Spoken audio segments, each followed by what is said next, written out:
Good morning students. D academy में आपका स्वागत है। मैं सुभाष गर्ग। इससे पहले वाले वीडियो में अपन ने भ्रूण के परिवर्तन के बारे में पढ़ा है, जबकि इससे पहले जो वीडियो के पार्ट्स अपन ने देखे थे, first, second, third, fourth, fifth एवं सिक्स पार्ट अब तक मैं पब्लिश कर चुका हूँ। उसमें इस चैप्टर से रिलेटेड सारे कन्फ्यूजन्स मैंने बच्चों के दूर किए हैं। बच्चों को इस चैप्टर को समझने में काफ़ी कुछ दिक्कतें होती है, क्योंकि उनके डाउट्स जो है कम्प्लीटली क्लियर नहीं हो पाते। तो सारे डाउट्स को मैंने बहुत ही इजी तरीके से इसमें एक्सप्लेन किया है। तो इससे पिछले वाले वीडियो आप सब देखें और मेरे चैनल को सब्सक्राइब ज़रूर करें, आगे शेयर करें और लाइक करें। आगे अपन देखते हैं इस चैप्टर का नेक्स्ट टॉपिक। अपन देखते हैं बीज का परिवर्तन, यानी कि डेवलपमेंट ऑफ सीड। इसी के अंतर्गत अपन अंडाशय का परिवर्तन देखेंगे, जिससे फल का विकास होता है। ठीक है, तो सबसे पहले अपन देखते हैं कि ये जो बीज होता है, बीज सबने अपन ने देखा है, यानी कि किसी भी फल में बीज तो होते ही होते हैं। कुछ ऐसे फल होते हैं जिसमें बीज नहीं होते हैं, ठीक है, लेकिन मैक्सिमम फलों के अंदर बीज होते हैं। तो सबसे पहले अपन देखते हैं कि उस बीज का निर्माण कैसे होता है और बीज के चारों ओर जो फल होता है उसका निर्माण कैसे होता है, क्योंकि अपन आवर्त बीजियों का अध्ययन कर रहे हैं, यानी कि ऐसे पादप जिनके बीज के चारों ओर फल भित्ति उपस्थित होती है। ठीक है ना। तो अब सबसे पहले अपन देखते हैं कि वह फल भित्ति का निर्माण कैसे होता है और उसके अंदर बीज का निर्माण कैसे होता है। अपन ने देखा है कि पुष्प का ये मादा जननांग वाला जो भाग होता है, इसके अंदर ये वाला भाग जो होता है वह अंडाशय या ओवरी कहलाता है। ठीक है, और यह अंडाशय ही आगे जाकर के फल का निर्माण करता है या फ्रूट का निर्माण करता है। अब इस फ्रूट में अगर अपन देखें तो ये वाला जो पोर्शन है वह फल या फल भित्ति कहलाता है। ठीक है, इसमें भी बाह्य फल भित्ति, अंतःफल भित्ति वगैरह होती है। अब अगर अपन देखें तो इसमें बीज होता है, जैसे चीकू का एग्जांपल ले, इसके अलावा भी और भी कई प्रकार के फल हो सकते हैं। तो इस बीज का निर्माण कैसे होता है वह अगर अपन देखें तो ये जो अंडाशय वाला जो भाग होता है ना, इस अंडाशय के अंदर वापस बीजांड होते हैं। बीजांड के बारे में अपन पढ़ चुके हैं, ठीक है ना। ये इस प्रकार के बीजांड होते हैं। अब ये जो बीजांड होते हैं वो बीजांड ही आगे चल करके बीज में कन्वर्ट होते हैं। यानी ये क्या होता है, बीजांड जिन्हें ओव्यूल कहते हैं, और ये बीजांड भी आगे चल करके बीज में कन्वर्ट होते हैं। अपन जैसे मटर का एग्जांपल भी ले सकते हैं, जिसमें इस प्रकार की स्थिति होती है। तो ये मटर की जो फली है ना, ये फली क्या होती है, अंडाशय का भाग होती है। ठीक है ना। और इसके अंदर जो इस प्रकार के मटर अपन खाते हैं वह क्या होते हैं, बीज से परिवर्तित होकर ही इस प्रकार के मटर या बीज का निर्माण होता है। ठीक है ना। तो इस प्रकार से बीज का परिवर्तन जो होता है वह इस प्रकार से होता है। अपन इसको बीजांड की संरचना का डायग्राम बना करके अपन इसे इजीली समझने का प्रयास अपन करेंगे। तो ये जो बीजांड है, लॉलीपॉप नुमा जो संरचना होती है उसे बीजांड कहते हैं। अब इस बीजांड की संरचना कैसे होती है और इस बीजांड से बीज के विभिन्न भाग किस प्रकार से बनते हैं वह अपन देखते हैं। तो सबसे पहले अपन इस प्रकार से बीजांड की संरचना का चित्र बनाते हैं।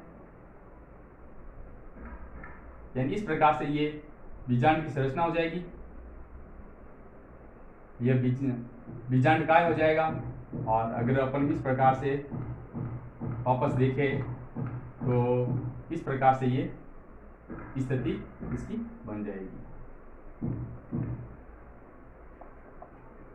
ठीक है, अब ये वाला स्ट्रक्चर क्या है, बीजांड काय कहलाता है। बीजांड काय, ठीक है ना। ये वाला भाग निभाग या चैलेजा कहलाएगा। ठीक है, अब क्या होता है, इसके अंदर एक संरचना होती है, अपन पढ़ चुके हैं डिटेल में अच्छे से। ये जो संरचना होती है इसे भ्रूणकोश कहते हैं, भ्रूणकोश। ठीक है, और इस भ्रूणकोश के अंदर वापस बीजांड द्वारी सिरे की तरफ, यानी ये क्या कौन सा सिरा होता है, बीजांड द्वार माइक्रोपाइल, ठीक है ना। बीजांड द्वार, बीजांड द्वारी सिरे की तरफ 3 कोशिकाएं होती है, 3 कोशिकाएं होती है, ठीक है। अब इन 3 कोशिकाओं में से ये जो कोशिकाएं होती है उन्हें सहायक कोशिकाएं कहते हैं, सहायक कोशिकाएं या सकोशिकाएं, ठीक है। और ये जो कोशिका होती है इसको अपन अंड कोशिका कहते हैं, अंड कोशिका।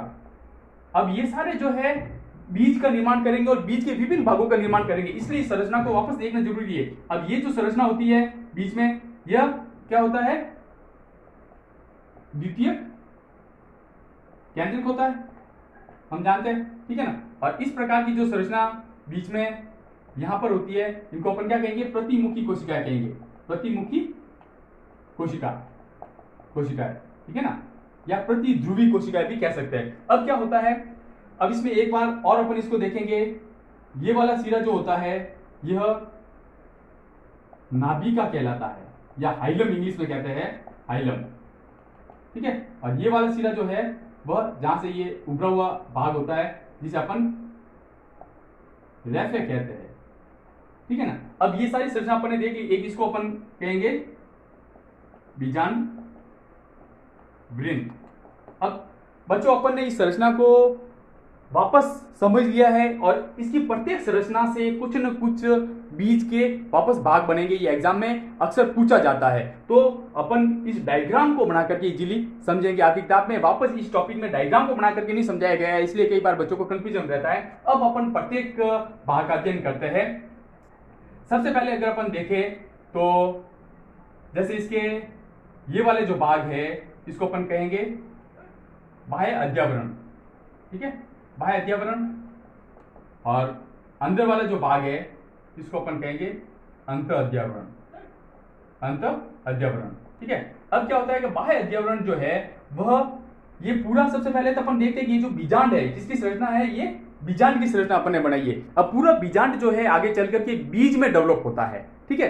अब बीज में डेवलप होता है लेकिन बीज में भी वापस कई प्रकार के भाग होते हैं। जैसे अगर अपन चना है या मटर है, इस बीज को भी वापस अगर अपन देखें तो इसके भी वापस छिलके होते हैं, ठीक है ना। और वापस इसको खोलते हैं तो ये बीज पत्र वगैरह होते हैं और अंदर एक छोटी सी संरचना वगैरह होती है, जैसे मैंने बताया था वह जो है भ्रूण वगैरह होती है। तो इसको अगर वापस अगर अपन देखें तो इसकी बाह्य अध्यावरण जो है, ठीक है ना, एक बाह्य अध्यावरण होता है और एक अंत अध्यावरण होता है। अब ये बाह्य अध्यावरण यानी बाहर वाला जो भाग है वह आगे चल करके बीज का बाह्य चोल वाला भाग बनाते हैं जिसे टेस्टा कहते हैं, ठीक है ना। क्या कहते हैं, टेस्टा। इसको आप ऐसे याद रखेंगे, कोई भी बीज वगैरह है तो अपन उसको बाहर से टेस्ट करते हैं, ठीक है ना, इसलिए इस ट्रिक से आप इसको याद कर सकते हैं। और अंदर वाला भाग है जिसको अंत अध्यावरण कहते हैं, ये वाला भाग, ठीक है ना, ये वाला भाग। तो ये क्या बनाएगा, टैगमिन बनाएगा,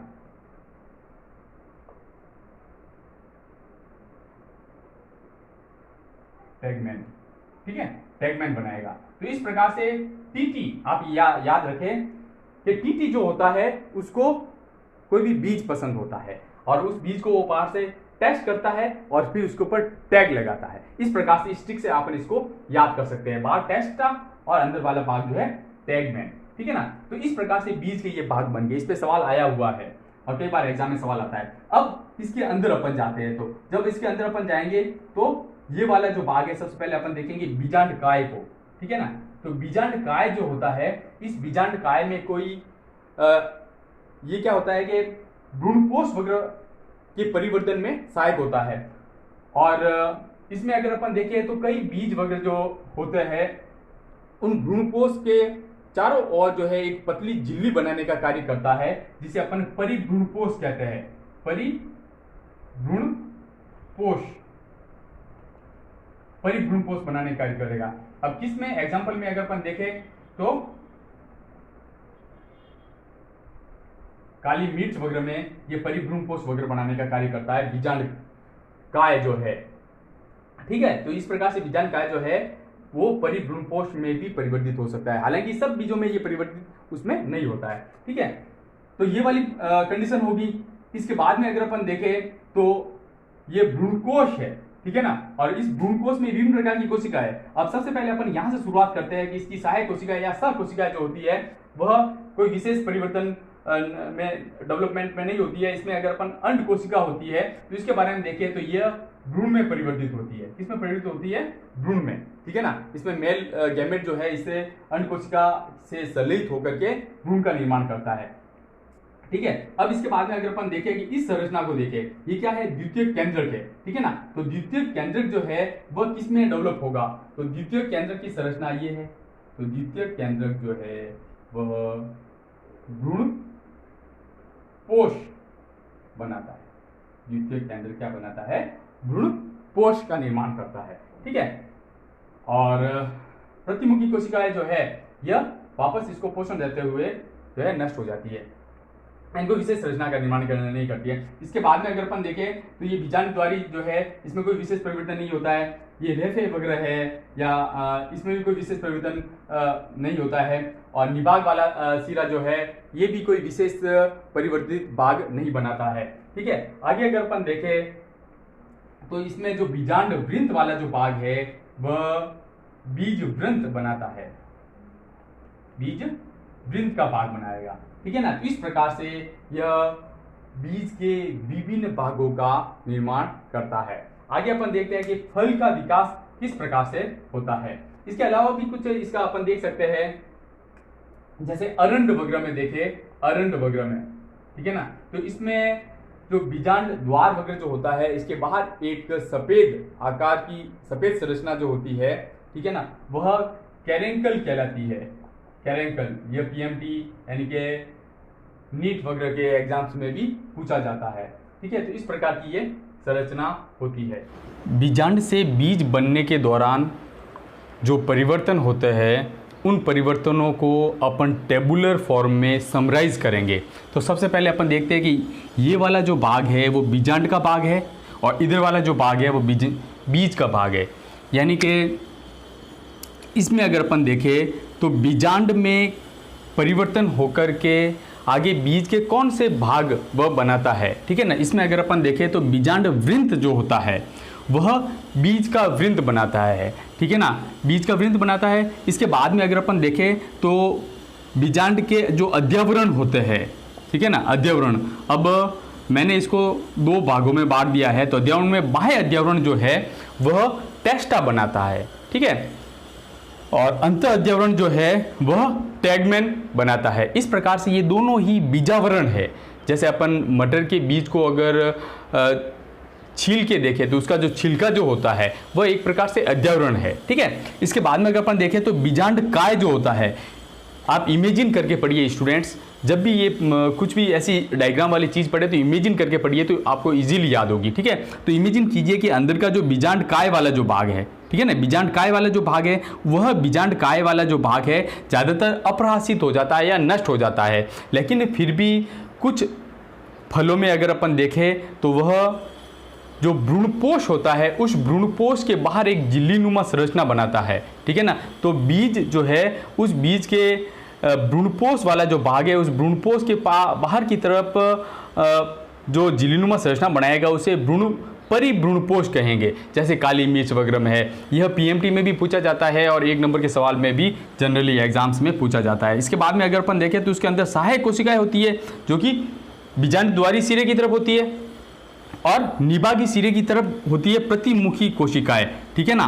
ये दोनों भी वापस अप्रहासित हो जाती है या नष्ट हो जाती है। अब आगे अगर अपन देखें तो कि अंड कोशिका परिवर्तित होकर के क्या बनाती है, तो अपन जानते ही है अंड कोशिका जो है वह नर युग्मक के साथ में संयोजित होकर के भ्रूण का निर्माण करती है, ठीक है ना। तो बीज के अंदर जो मध्य में जो पाया जाएगा वह भ्रूण जो है बना हुआ है, वह किससे बना हुआ है? बेसिकली अंड कोशिका का परिवर्तित भाग है। इसके बाद में देखें तो द्वितीय केंद्रक जो है वह भ्रूणपोष बनाता है, ठीक है ना, जो कि भ्रूण के परिवर्धन के लिए एक पोषक तत्व की तरह कार्य करता है। उसके बाद में देखें तो नाभिका जो है वह नाभिका क्या बनाती है? नाभिका में कोई विशेष चेंजेस नहीं होते हैं, वह नाभिका के रूप में ही कन्वर्ट होती है, ठीक है ना। तो इस प्रकार से बीजांड के ये जो भाग है विभिन्न प्रकार के बीज के जो है भाग बनाते हैं। आगे अपन देखते हैं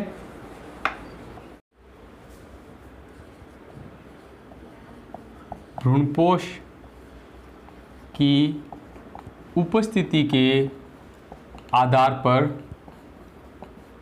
बीज के प्रकार हम देखेंगे। तो इसके उपस्थिति के आधार पर बीज जो है वह दो प्रकार के होते हैं। पहला प्रकार हम देखें तो भ्रूणपोषी बीज, अभ्रूणपोषी बीज,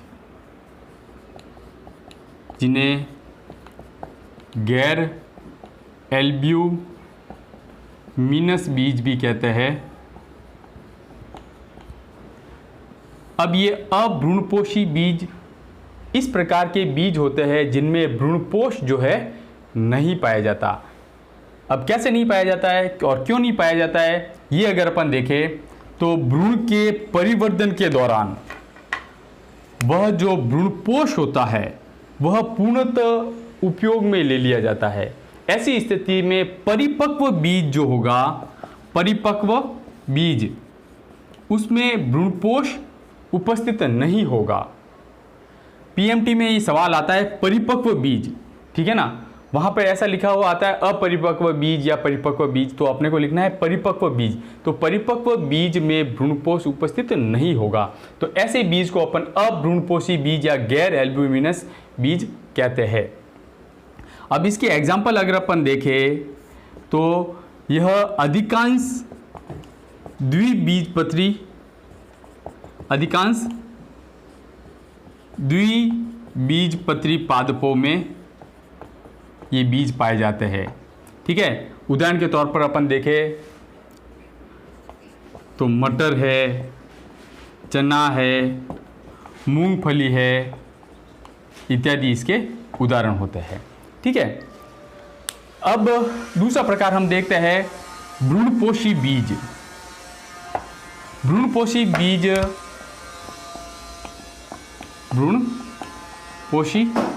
बीज या एल्ब्यूमिनस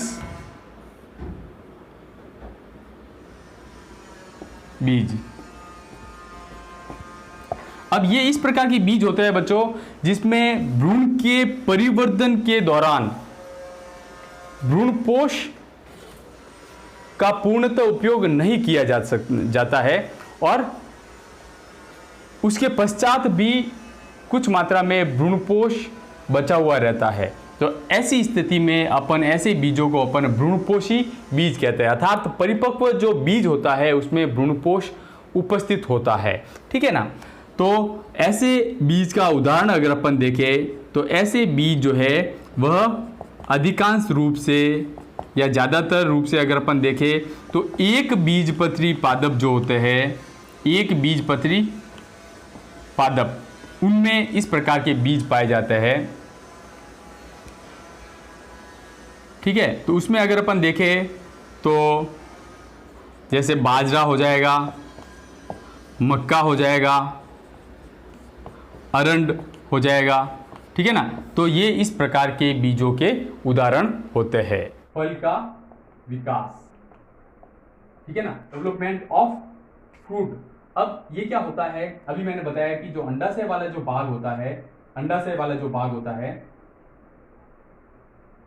इस अंडाशय वाले भाग से, ठीक है ना, इस अंडाशय वाले भाग से, यानी कि अंडाशय है, इस अंडाशय वाले भाग से फल का निर्माण होता है। अब अंडाशय में भी जैसे फल विद्या होती है जो कि फल की विभिन्न विद्या बनाती है। अब क्या होता है, अब इसमें बेसिकली मुख्य रूप से फल के निर्माण में अंडाशय का रोल होता है, यानी अंडाशय से अगर किसी फल का निर्माण होता है तो उसे अपन वास्तविक फल कहते हैं। क्या कहेंगे, वास्तविक फल, ठीक है ना, वास्तविक फल या सत्य फल कहेंगे, सत्य फल, इंग्लिश में कहेंगे ट्रू फ्रूट, ठीक है, ट्रू फ्रूट कहेंगे।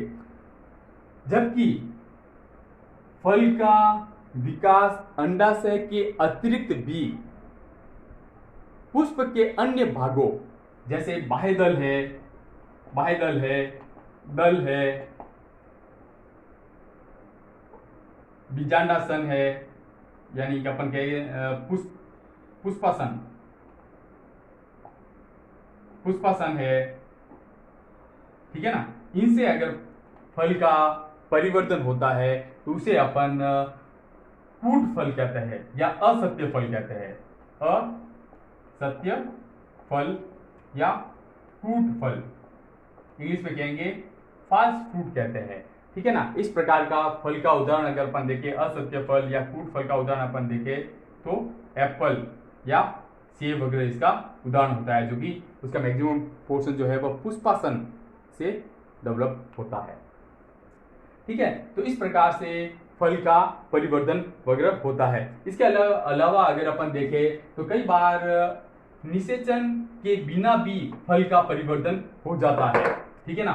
यानी निषेचन के बिना अगर फल का परिवर्तन होता है, फल का परिवर्तन हो जाता है, ऐसे फल को अनिषेक फल कहते हैं या पार्थेनोकार्पिक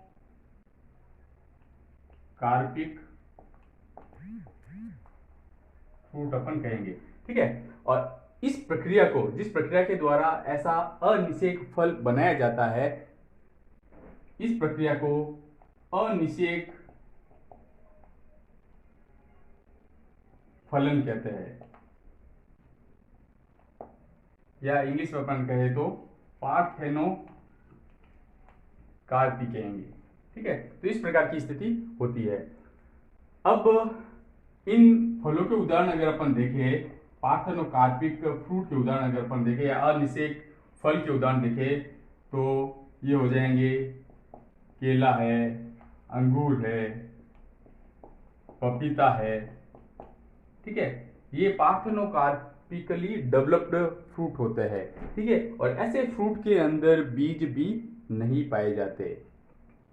अब अगर अपन देखें तो इस प्रकार के फ्रूट जो है आर्टिफिशियली भी डेवलप किए जा सकते हैं। वह कैसे डेवलप किए जा सकते हैं अगर अपन देखें तो जो फ्लावर होते हैं उन फ्लावर के ऊपर, फ्लावर की जो वर्तिकाग्र जो होती है, इस वर्तिकाग्र के ऊपर ऑक्सिन एवं जिब्रेलिन नाम के हार्मोन जो है इनका अगर छिड़काव कर दिया जाए, ठीक है ना, छिड़काव कर दिया जाए तो ऐसी स्थिति में भी, यानी कि छिड़काव कर दिया जाए तो ऐसी स्थिति में भी पार्थेनोकार्पिक फ्रूट या अनिषेक फल प्राप्त किए जा सकते हैं, ठीक है ना। इस प्रकार की स्थिति को अपन प्रेरित अनिषेक फलन या इंड्यूस्ड पार्थेनोकार्पी भी कहते हैं, प्रेरित अनिषेक फलन कहते हैं, ठीक है। इस प्रकार इस स्थिति को प्रेरित अनिषेक फलन कहा जाता है। इस चैप्टर का लास्ट टॉपिक पीडी एकांतरण हम फर्स्ट चैप्टर के फर्स्ट पार्ट में अच्छे से समझ चुके हैं। जो स्टूडेंट नए हैं वो फर्स्ट चैप्टर के फर्स्ट पार्ट को देख करके पीडी एकांतरण वाले टॉपिक को अच्छे से समझ सकते हैं। इसके अलावा आपको मेरे वीडियोस कैसे लग रहे हैं वह कमेंट बॉक्स में जाकर के ज़रूर बताएं। आपके कुछ सजेशंस है तो वह भी बताएं ताकि मैं अपनी टीचिंग में कुछ सुधार कर सकूं। अगर आपको मेरे वीडियो अच्छे लगे तो भी आप बताएं। उसके अलावा जो स्टूडेंट्स मेरे चैनल पर नए हैं वो मेरे चैनल को सब्सक्राइब करें, लाइक करें एवं शेयर ज़रूर करें, ठीक है। Thank you.